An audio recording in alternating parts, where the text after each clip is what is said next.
Hi teachers, I just wanted to send you a quick video because I was not here for your faculty meeting on Friday, and we've had some changes and are going to have to change how we address phonological awareness with your students. So before I talk about that, I want to explain to you what phonological awareness is. So there are two processors in the brain that work together when students are reading. One is the phonological processor, which deals with sounds and speaking, and the other is the orthographic processor, which deals with sight and like letter naming.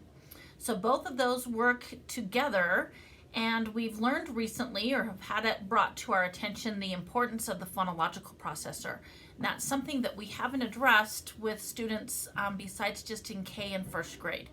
So now that we know better, we want to do better. And the research showed that about 40% of students are lacking in skills in their phonological processor, and that is why they are struggling readers. So even though you teach the upper grades, because this hasn't been addressed until now, your students might be struggling in this and need some help with their phonological processor.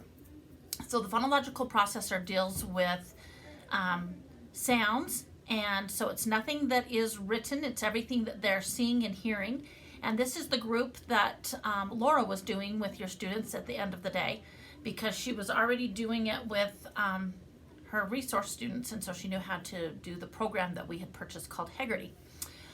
If you were to do the Heggerty program, that we're open to that if you would like to do that with your struggling readers in your group, but it does take about 10 minutes.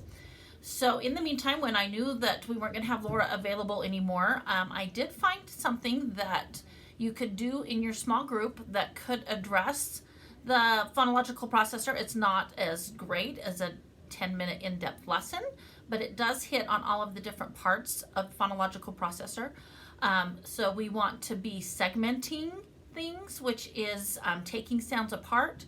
We want to be blending sounds together. And then we want to be manipulating, and that's the most complex skill that we don't assess for.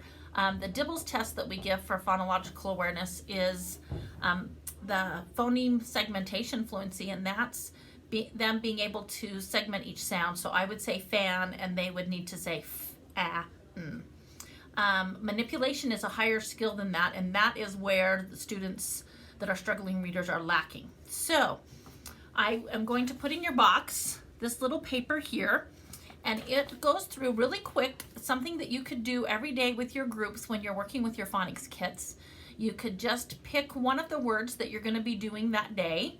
Doesn't matter which word it is, and then you're going to go through this little sheet with questions before you do your phonics lesson. Once again, this is sound, so you're not going to be writing anything on a whiteboard, it's just saying, and you're going to go through sounds in that word and how you can manipulate that. So I'm going to give you an example of a one-syllable word. So let's say today's word that we are learning is taught.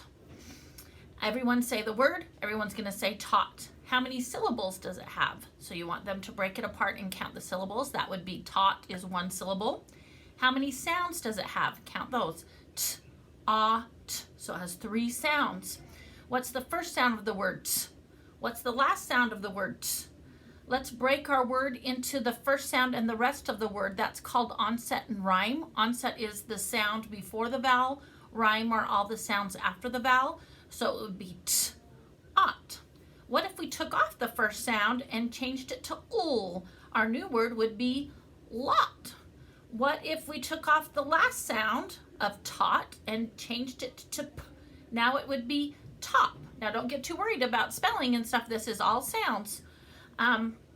What if we change the middle sound to, this is where Heggerty is nice because it gives you a script. I want to make sure we do an okay word.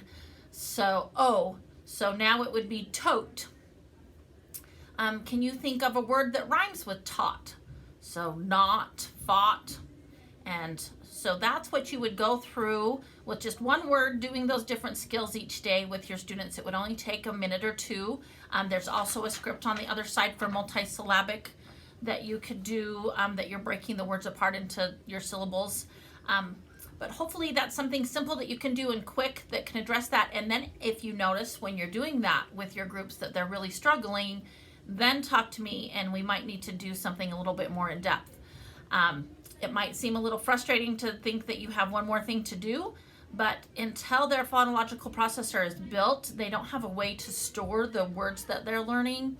And so your phonics instruction isn't going to be effective. And so let's address this.